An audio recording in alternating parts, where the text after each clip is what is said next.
Welcome to ஜஸ்ரீட்டா kitchen. இன்னைக்கு இந்த ராகி மாவு வச்சு கிரேவி ஒன்று பண்ணலாம் வாங்க. இது காராமணி மாதிரியே இருக்குங்க. இது கொஞ்சம் பெருசாக இருக்கும் காராமணியோட. இதை வச்சு நம்ம சூப்பரான ஹெல்த்தியான கிரேவி பண்ணலாம் வாங்க. இது நைட்டே ஊற வச்சு எடுத்துக்கணும். ஸ்டவ் ஆன் பண்ணின்னு எண்ணெய் ஊற்றிக்கலாங்க. கொஞ்சமாக கடுகு உளுந்து சேர்த்துக்கலாங்க. ஒரு அரை ஸ்பூன் கடுகு உளுந்து. கடுகு நல்லா பொரிஞ்சிச்சுன்னா ஒரு 10 பல்லு பூண்டு தோல் உரித்து தட்டி போட்டுக்கலாங்க. கருவேப்பிலை ஒரு கொத்து போட்டுக்கலாங்க. போட்டு பெரிய சைஸ் வெங்காயம் ஒரு 3 வெங்காயங்க பொடியாக இந்த மாதிரி கட் பண்ணி சேர்த்துக்கலாங்க.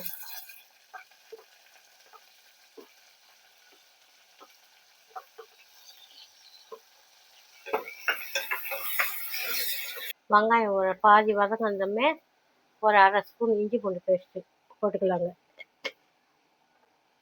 இஞ்சி பூண்டு பேஸ்ட்டு போடுறதுனால கறி குழம்பு மாதிரியே இருக்குங்க சாப்பிட்றதுக்கு. இது அதுக்கு தான் கொஞ்சமாக அந்த இஞ்சி பூண்டு பேஸ்ட்டு போடுறதுங்க. நல்லா வதங்கி வரட்டுங்க. அதுக்குள்ளே இந்த தக்காளி நம்ம மிக்சியில் அரைச்சின்னு வந்துடலாங்க. இந்த அளவுக்கு அரைச்சின்னு வந்துடலாங்க. இப்போ வெங்காயம் வதங்கிடுச்சு.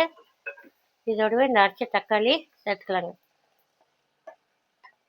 இது ஒரு 4 தக்காளி இருக்குங்க. இது ஒரு 4 தக்காளி நல்லா இந்த மாதிரி அரைச்சி ஊற்றிட்டோம்னா கிரேவி நல்லா டிக்காக வருங்க. அதுக்காக இந்த மாதிரி அரைச்சி ஊற்றிக்கிட்டுங்க.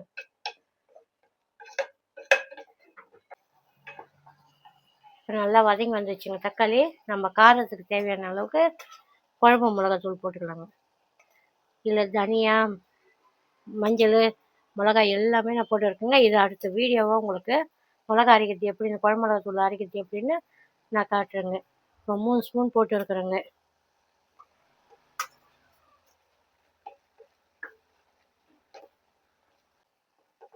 இந்த மிளகா வதங்குறப்ப ராகி மாவை இதை போட்டுடலாங்க. போட்டு இதுவும் கூட சேர்ந்து நல்லா வதங்கி வரட்டுங்க. டேஸ்ட்டு கறி குழம்பு மாதிரியே இருக்குங்க இது சாப்பிட்றதுக்கு. இப்போ நல்லா வதங்கிச்சுங்க. குழம்புக்கு தேவையான உப்பு போட்டுக்கலாங்க. நான் ஒரு 1.5 ஸ்பூன் போட்டுக்கணுங்கிறேங்க உப்பு.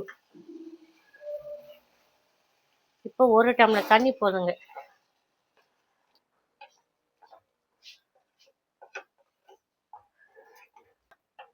ஒரு 3 விசில் வச்சு எடுத்துக்கலாங்க.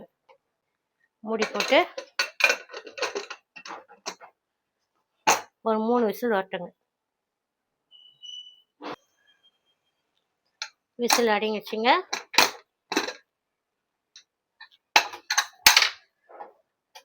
கறி குழம்பு மாதிரியே இருக்கு பாருங்க பார்க்கறதுக்கு.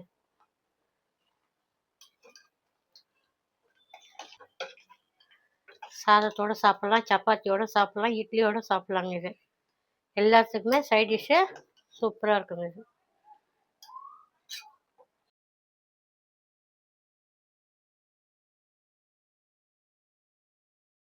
உங்களுக்கு அங்கே பார்த்து தந்துட்டு